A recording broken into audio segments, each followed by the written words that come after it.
Tatlong miyembro ng New People's Army ang arestado sa Cotabato City dahil sa patong-patong na kasong pagpatay. Narito ang detalye mula kay Patrolwoman Judy Ann Alibo. Arestado ang tatlong miyembro ng Sub-Regional Committee 3 Guerrilla Front 53 ng Southern Regional Mindanao Committee, Communist Party of the Philippines, New People's Army sa Mabini Street, Barangay Bagua 3, Cotabato City, nito lamang ika-16 ng Nobyembre taong kasalukuyan. Kinilala ni Police Colonel Michael John C. Mangahis, City Director ng Cotabato City Police Office ang mga naarestong suspect na sina alias Ka David, 57 anyos alias Duen, 48 anyos na kapwa residente ng Davao City at alias May, 28 anyos na residente ng Santa Cruz, Davao del Sur. Ayon kay Police Colonel Mangahis, naging matagumpay ang ikinasang operasyon ng mga tauhan ng Cotabato City Police Office, katuwang ang Armed Forces of the Philippines, Philippine Marines at Public Safety Office na nagresulta sa pagkakaaresto sa mga suspect sa bisa ng warrant of arrest sa kasong paglabag sa genocide, attempted murder, arson, firearms, ammunition, international humanitarian law at frustrated murder. Sinasabing si alias Ka David ay nanilbihan bilang sekretary at 12 taon nang aktibo sa organisasyon habang 10 taon ding political officer ang asawa nitong si alias Duen at medical team naman ng mga ito si alias May na sa loob ng 7 taon. Opo, continuous po yung ating monitoring so that baka meron pa po silang mga kasama dito. Hindi lang po mga sahanay ng kanilang grupo, kundi sa lahat po ng mga possible that will compromise yung security ng Cotabato City. Actually, nasa process po kami ng profiling. Yan naman po ang guidance ng aming director. Matagal pong intelligence officer yun, kaya yung direction po talaga niya is to conduct profiling sa lahat ng tao po dito to check kung may mga anong mga activities nila.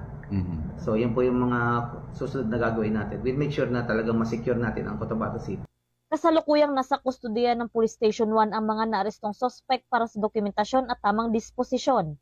Patuloy na magsasagawa ng mga operasyon ang ProBar sa patnubay ng pamahalaan upang hulihin ang mga lumalabag sa batas, mabawasan ang iligal na gawain at isulong ang kaligtasan, kaayusan at kapayapaan tungo sa progresong bagong Pilipinas. Mula rito sa reyon ng Bangsamoro, ako ang inyong PNN correspondent, Patrolwoman Judy Ann Alibo, alagad ng batas, tagataguyod ng Balitang Pulis.